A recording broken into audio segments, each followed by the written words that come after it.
मोदी सरकार के वक्फ संशोधन बिल की परीक्षा आखिरकार राज्यसभा में पास हो गई। करीबन 13 घंटे तक चली कड़ी बहस के बाद बिल पास हो गया है। वक्फ बिल के पक्ष में 128 वोट पड़े, जबकि 95 सदस्यों ने इसके विरोध में वोट दिए। बिल पास होते ही इसको चुनौती भी मिलने लगी है। तमिलनाडु के मुख्यमंत्री एम के स्टालिन के बाद अब कांग्रेस ने शुक्रवार को कहा है कि वह संसद में पारित वक्फ संशोधन विधेयक 2024 की संवैधानिकता को बहुत जल्द सुप्रीम कोर्ट में चुनौती देगी। विधेयक को शुक्रवार सुबह संसद ने मंजूरी दी थी। इससे पहले लोकसभा फिर राज्यसभा ने भी मंजूरी दे दी थी। इस बिल को लेकर कांग्रेस के एमपी इमरान मसूद का कहना है कि न्याय का गुहार कहां लगाएंगे, जरा देखिए उन्होंने क्या कुछ और कहा है। निश्चित रूप से ये राइट टू इक्वलिटी का राइट सबका है, संविधान ने दिया है, और संविधान का कस्टोडियन सुप्रीम कोर्ट में, सुप्रीम कोर्ट के अंदर हम लोग जाएंगे। हम और कहां न्याय की गुहार लगाएंगे? हमारे पास क्या रास्ता है?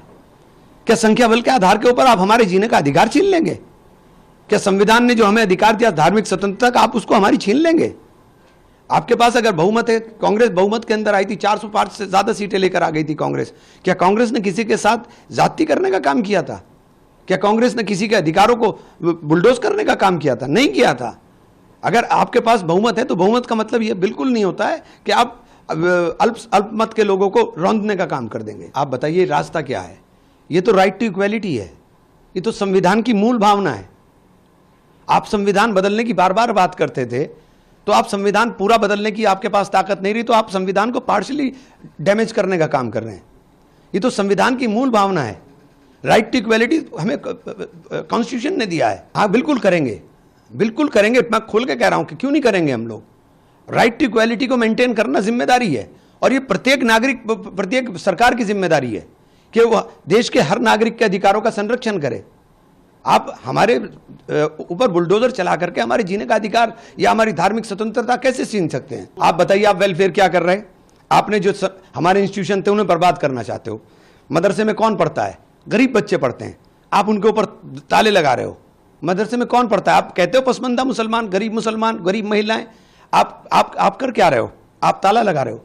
बड़ा इंस्टीट्यूशन अलीगढ़ मुस्लिम यूनिवर्सिटी, आपने लगातार उसके फंड में कटौती कर दी। वो रिसर्च का एक बहुत बड़ा इंस्टीट्यूशन था, आप उसे बर्बादी के कगार पर ले जा रहे हो।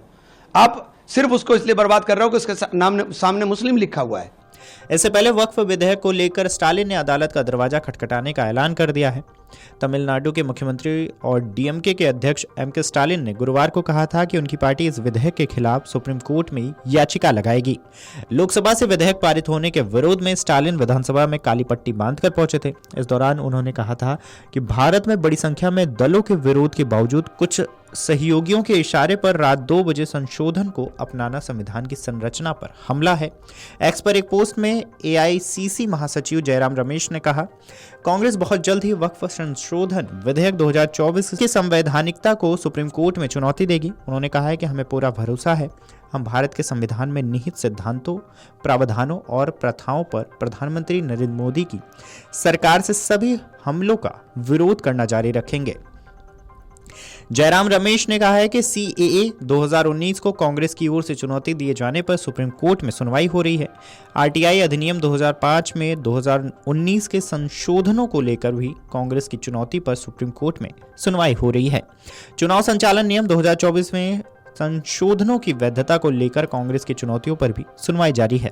ऐसे ही पूजा स्थल अधिनियम 1991 की मूल भावना को बनाए रखने के लिए कांग्रेस के हस्तक्षेप पर सुप्रीम कोर्ट में मामला लंबित है। अगर आप ये वीडियो YouTube पर देख रहे हैं तो हमारे चैनल को सब्सक्राइब कर बेल आइकन दबाएं, और Facebook पर देख रहे हैं तो हमारे पेज को लाइक करें।